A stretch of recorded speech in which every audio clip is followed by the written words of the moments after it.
For those of you who might not know who I am Natalie Ferrara, and I have been volunteering up here with the Historical Society since 2004.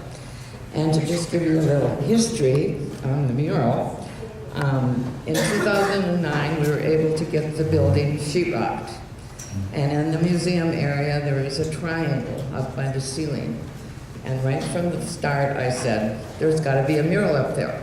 I could just see the train coming out of the mist and the lake and so on. Well, I think I've told everybody for 9 years, or 8 years, whatever it is, about it. Well, I finally told the right person. I told Jeannie Doty, and she is on the Arrowhead Regional Arts Council, and she said, oh, you can apply for a grant. I went, well, okay. Because most of our fundraising, as you know, goes into this building. So I went, well, that is fantastic. So then I had to find somebody to do the mural. And so I talked to Tony Tracy, who is the director of the Douglas County Society and Museum, because I knew they had a mural on the back of their building. And he put me in touch with Mr. Olson. So it was meant to be, I guess you could say. So Brian came down and we talked, and in working up here, I kind of found people know of the fire, but they don't really know a lot about the fire. And so Brian and I spent probably at least an hour and a half looking at pictures, telling them stories, what my vision was. We watched the video and so on. Well, that triangle that I thought from the beginning actually faces south. And it's not very big. And yet we had this whole big wall, the south and east wall, that were available. And so the triangle's still bare.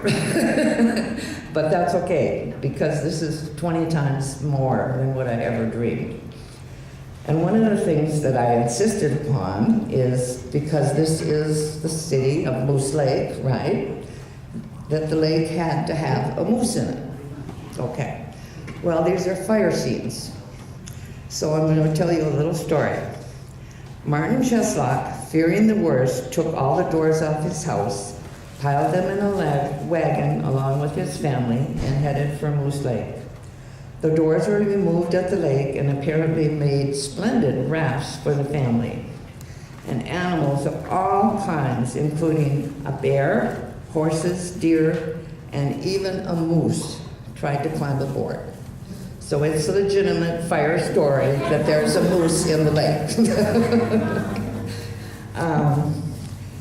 So after a couple weeks, Brian came back with a mock-up he wanted to do, and there were about 6 of us here, and we went, we're going to do this whether we get the grant or not. This is just absolutely awesome. So we proceeded,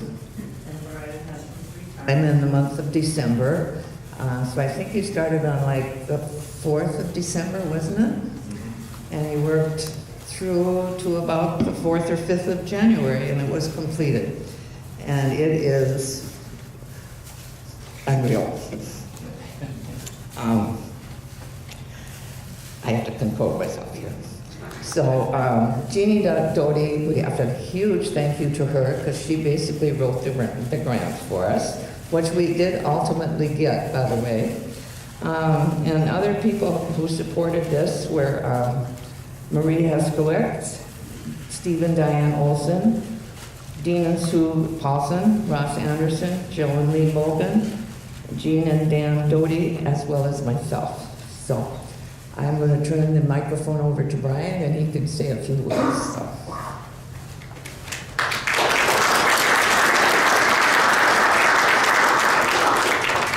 Well, thank you very much, Natalie and Jean, for getting me involved in this painting. I came down, met the guys, and they were very nice. Showed me, all the photos and newspaper clippings which you need to get yourself educated about what's going on with the painting. I actually never been to Moose Lake. I've been in Duluth 57 years, and I've never been to Moose Lake until now.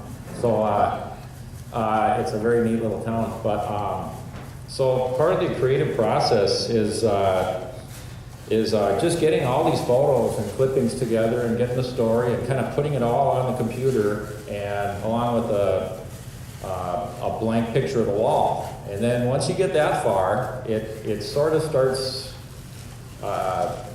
coming together in your head like a puzzle. It's almost like a puzzle, only you don't get the picture on the box to go by. You have to make that up. So once you get the pictures, and there's too many pictures, so you have to sort of boil it all down to only the ones that are relevant. And then once that happens, and then you realize the mortgage is due in 3 more weeks, and the creative juices really get going, you know. So a little bit about the painting. It's in 3 parts. The first part is this big, impressive steam locomotive that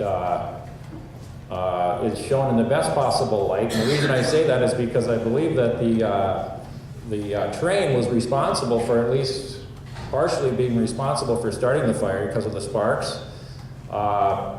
But I chose to show it as being rescuing people.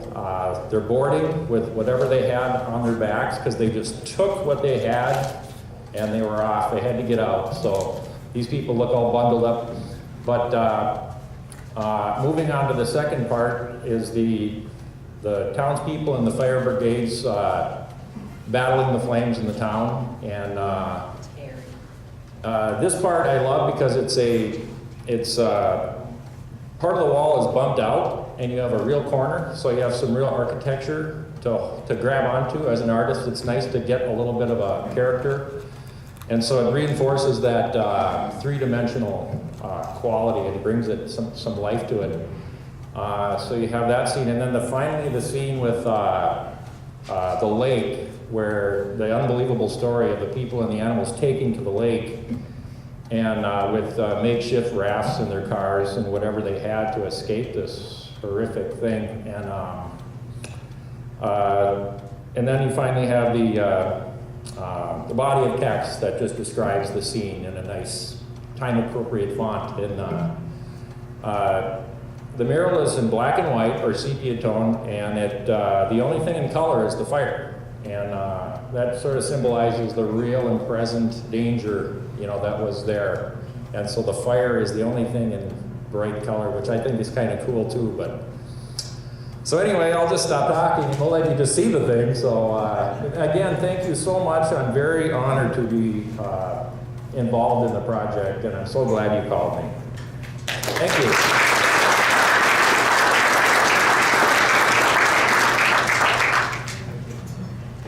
And I guess I didn't follow my own script, but another one of the supporters was the city of Moose Lake. I invited Tim Peterson, the city administrator, and Ted Shaw, our mayor, to come up, and they were 100% behind us. So Ted, come up and say a few words.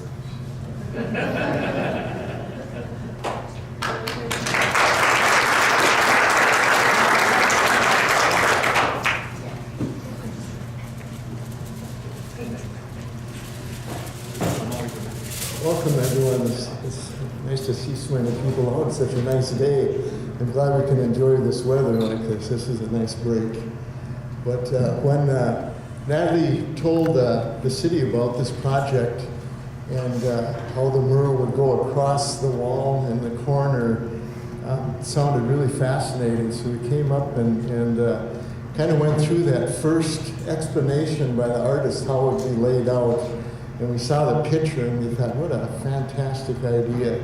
What a great addition to the Historical Society, the whole history here. And I think anyone who's lived here for a length of time has heard the story of the fire many times. And a lot of the families were touched by it. I know my wife's grandfather, Ernie Newbloom, was one of those that raced into town with his car and down to the lake many times, bringing people to the lake, and the Last time, the story goes, he drove a car right into the lake after the last carload of people he had. So a lot of families have those stories, and I'm glad they're captured, because in a couple generations it just seems to disappear. So those memories being recorded are nice, and we're glad to be part of this. Thanks.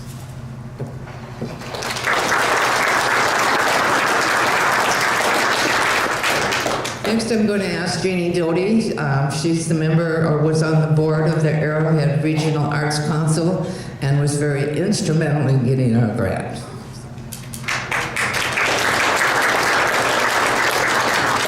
Wow. This morning I was sitting at the expo next to Natalie and Ross, and I kept hearing spectacular, awesome, amazing, and now I hear untrue, or unbelievable, or something. All of these words, honest to God, I feel like it's Christmas in Moose Lake, and I still have not seen this for myself, so I can hardly wait to see it.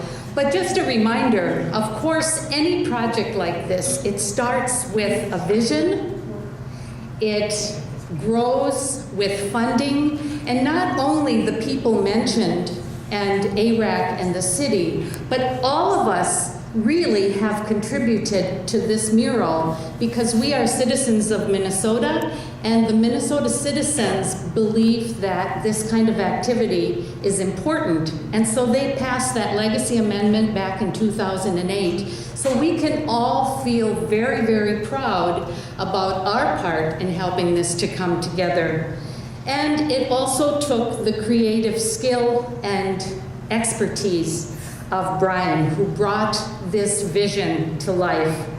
So we are celebrating a great success today, but I believe that this is just the beginning. Because when we look at that mural, it will bring that horrific event to a place so deep within us that I don't believe words or stories or even pictures will be able to capture what those people were feeling. The smells, the instances of great fear, of survival, of compassion, and of perishing. And it's those people that we will continue to honor with this mural. But I think the mural will help us to feel it more deeply than any other means by which we could do that. So Natalie, you deserve kudos, and Brian, we are in honor and in debt to you. And to all of us, I say, let's party hardy and celebrate.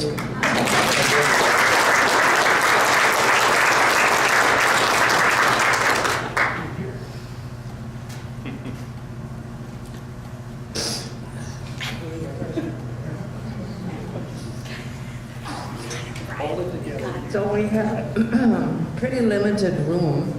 And so what we want to do is have 15, 20 people go in at a time. Spend 10 minutes or so, and then come back, and then we'll send in another group. And then when everybody's had a chance to at least see it once, it's just open and you can wander around as you please. So I don't know how to do this. If you want to take a table.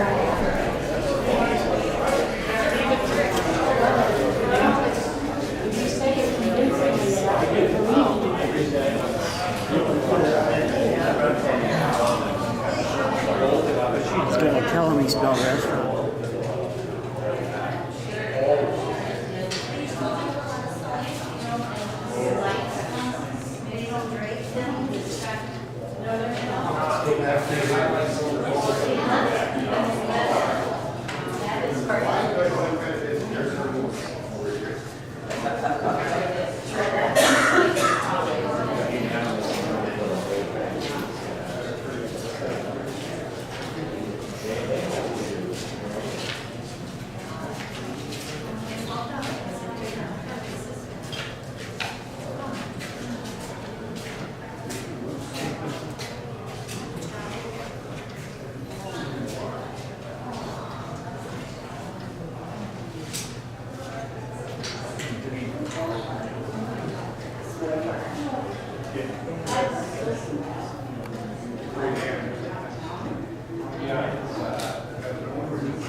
We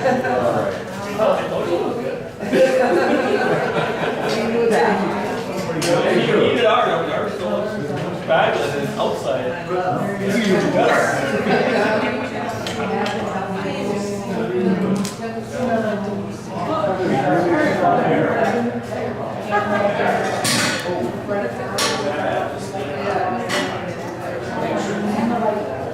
You know, we've been, my whole life. Yeah. Because mom's grew up in Pittsburgh, you know, and so just been at our cemetery over there.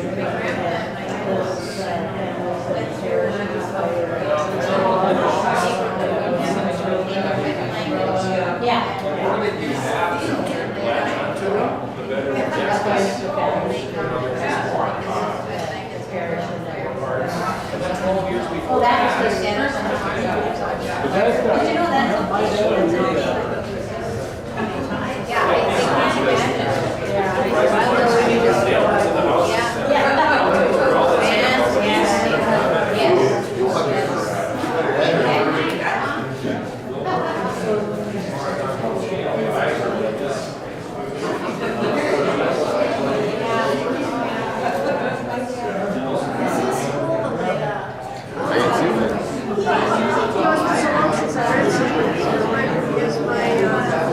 my great grandparents and my mother's side.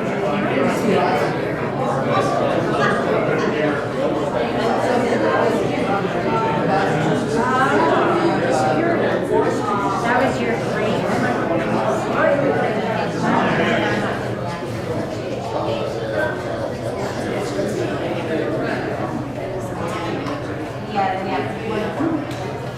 Climb that thing for 15 times.